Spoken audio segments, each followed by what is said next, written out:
आधुनिक दुनिया के सबसे पुराने लोकतंत्र ने एक संप्रभु देश के राष्ट्राध्यक्ष की हत्या कर दी है।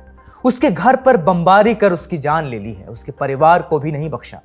खबर है कि ईरान के सुप्रीम लीडर अली खामनेई के पोता, पोती, बहू, दामाद सब मार दिए गए हैं। कुछ महीने पहले इसी देश ने एक और संप्रभु देश के राष्ट्राध्यक्ष को उसके बेडरूम से अगवा कर लिया था। अफसोस कि हम ये सब कुछ 2026 में देख रहे हैं, और हैरत कि हम ये सब कुछ 2026 में देख रहे हैं।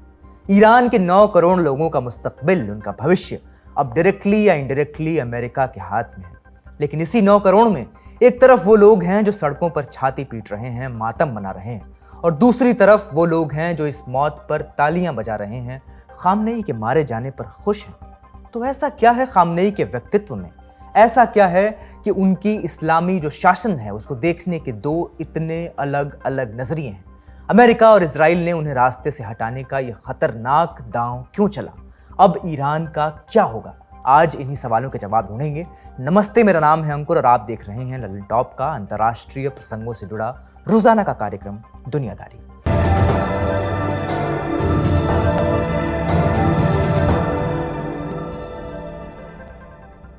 तस्वीरें देखिए, सड़कों पर जनता का सैलाब है। चारों तरफ ईरान के झंडे हैं। लोग अपने supreme leader Ayatollah Ali Khamenei की मौत का मातम मना रहे हैं। उनकी तस्वीर लिए मार्च कर रहे हैं। देश में 40 दिन के लिए राष्ट्रीय शोक का ऐलान हुआ है। राजधानी तेहरान से लेकर शिराज और इस्फहान तक बड़े शहरों में ऐसा नजारा है। भीड़ के बीच कैमरे का फोकस एक प्रदर्शनकारी की हथेली पर ठहरता है, जिस पर फारसी में लिखा है, इजराइल को मिट्टी में मिला देना चाहिए। दुनिया के कई और देशों में भी ऐसा मंजर देखा गया है। इस फहरिस्त में भारत का नाम भी शामिल है। देश की राजधानी दिल्ली, जम्मू कश्मीर के श्रीनगर और उत्तर प्रदेश के लखनऊ में विरोध प्रदर्शन हुए हैं। दिल्ली में मौजूद ईरानी दूतावास ने शोक जताते हुए अपना झंडा आधा झुका दिया है। इसके अलावा पाकिस्तान और इराक से भी विरोध प्रदर्शनों की खबरें आई हैं। पाकिस्तान के स्कर्दू और कराची में हजारों लोग सड़कों पर उतर आए। कराची में भीड़ ने अमेरिकी वाणिज्य दूतावास पर हमला बोल दिया। दूतावास की बाहरी दीवार तोड़ दी और इमारत के कुछ हिस्सों में आग लगा दिया। इसके बाद वहां मौजूद सुरक्षा बलों से उस भीड़ की झड़प हुई। इसमें करीब 9 लोगों की जान चली गई है और 32 से ज्यादा लोग जख्मी हुए हैं। दूसरी तरफ इराक की राजधानी बगदाद में सैकड़ों प्रदर्शनकारी ईरान समर्थित गुटों के झंडे लेकर बगदाद के बेहद सुरक्षित माने जाने वाले ग्रीन जोन के गेट पर पहुंच गए। इस इलाके में अमेरिका का दूतावास है। भीड़ ने अमेरिकी दूतावास पर धावा बोलने की कोशिश की। इसके बाद सुरक्षा बलों और प्रदर्शनकारियों के बीच हिंसक झड़प हुई। लेकिन यह तस्वीर का महज एक पहलू है। दूसरा पहलू भी देखना होगा। ये वीडियो देखिए।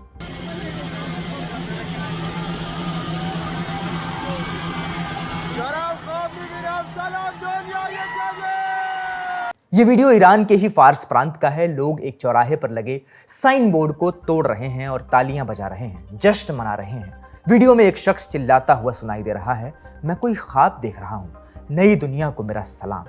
कई और देशों में खुशी का माहौल देखने को मिला। अमेरिका, फ्रांस और कनाडा जैसे देशों में रह रहे ईरानी प्रवासियों ने खामनेई की मौत की खबर का बाकायदा जश्न मनाया।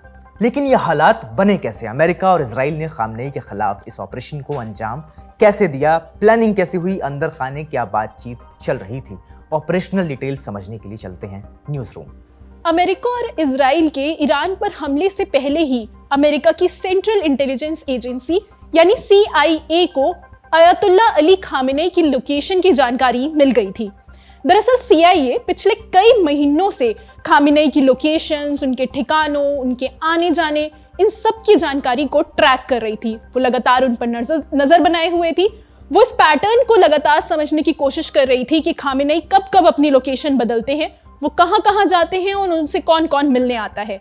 इन्हीं सब ट्रैकिंग और जानकारी जुटाने के दौरान CIA को पता चला कि 28 फरवरी को तेहरान के एकदम बीचों बीच एक सरकारी बिल्डिंग में एक अहम राजनीतिक मीटिंग होने वाली है। राजनीतिक के अलावा इसमें सिक्योरिटी स्ट्रक्चर को लेकर भी बात होगी। इस वजह से इसमें ईरान के डिफेंस मिनिस्टर, उसके चीफ ऑफ स्टाफ जैसे कई बड़े चेहरे मौजूद रहने वाले हैं। लेकिन CIA के लिए जो सबसे बड़ी बात थी वो ये थी कि इस मीटिंग में अयतुल्लाह अली खामेनेई खुद शामिल होने वाले थे।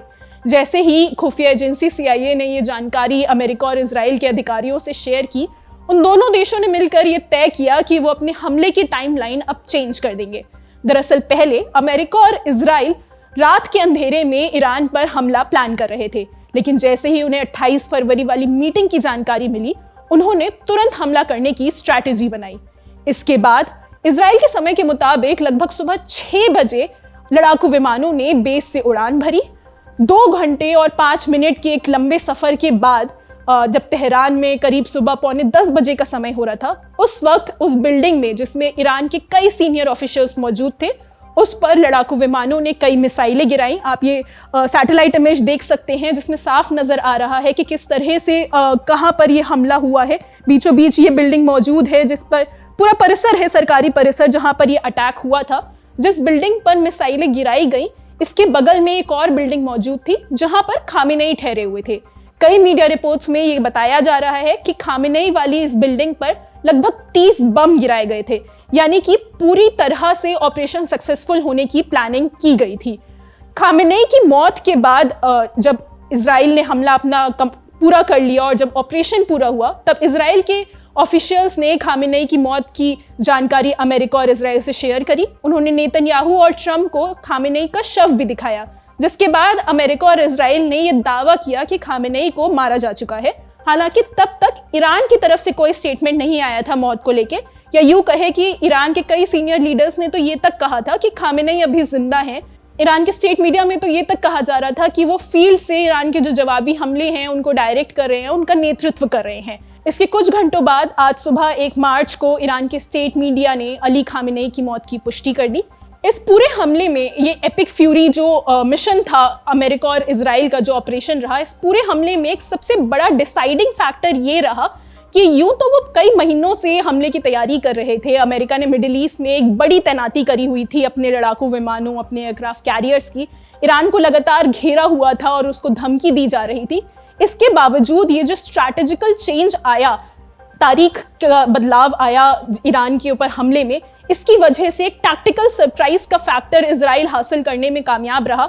ईरान ने जब उम्मीद नहीं की थी, जब शायद उसका सिक्योरिटी स्ट्रक्चर इतना मौजूद नहीं था, तब अमेरिका और ईरान ने ये हमला किया और इसकी वजह से ये ऑपरेशन सफल रहा। 28 फरवरी को अमेरिका और इजराइल ने जॉइंट ऑपरेशन लॉन्च किया। खबर आई कि सबसे पहला निशाना था तेहरान के पस्तूर जिले में मौजूद खामेनेई का घर, जिसे लीडरशिप हाउस कहते हैं। सैटेलाइट तस्वीरों में दिखा कि इमारत तबाह हो रही है, ऐसा अंदाजा लगाया जा सकता था, लेकिन किसी को पक्का पता नहीं था कि खामेनेई उस वक्त वहां थे या नहीं जब हमला हुआ। ईरानी विदेश मंत्री भी हवा में तीर चलाते रहे। उनसे जब पूछा गया कि क्या अली खामेनेई जिंदा हैं, तो उन्होंने कहा कि जहां तक हमें खबर है अली खामेनेई जिंदा है। रात होते होते तक इजरायली मीडिया और इजरायली पीएम नेतन्याहू ने खामेनेई के मारे जाने का इशारा कर दिया। फिर डोनाल्ड ट्रंप ने अपनी तरफ से दावा किया, ट्रुथ सोशल पर पोस्ट किया, लिखा कि इतिहास का सबसे दुष्ट इंसान, ऐसा ट्रंप कह रहे हैं कि इतिहास का सबसे दुष्ट इंसान खामेनेई मर चुका है, वो हमारे हाईटेक ट्रैकिंग सिस्टम से बच नहीं सका। ट्रंप ने ईरानियों से अपना देश वापस लेने को कहा। यह भी दावा किया कि ईरानी फौज और पुलिस अब लड़ना नहीं चाहते। बगैर सबूत दिए उन्होंने ये दावा किया और कहा कि अब वो अमेरिका से पनाह मांग रही है। ट्रंप ने धमकी दी है कि शांति से सरेंडर कर लो वरना सिर्फ मौत ही मिलेगी, मौत पक्की है। साथ ही उन्होंने ये भी ऐलान कर दिया है, साफ कर दिया है कि जब तक उनके मुताबिक मिडिल ईस्ट में शांति नहीं आने वाली, तब तक ये बमबारी जारी रहेगी, एक हफ्ते तक। दावे आते रहे, लेकिन घंटों तक ईरान का कोई आधिकारिक जवाब नहीं आया। फिर ईरान के सरकारी टीवी के कुछ विजुअल्स दुनिया भर में तैरने लगे। एंकर्स खामेनेई की मौत की खबर सुना रहे थे और उनकी आवाज बिखरती जाती थी। कई एंकर्स लाइव टीवी पर ही रो पड़े।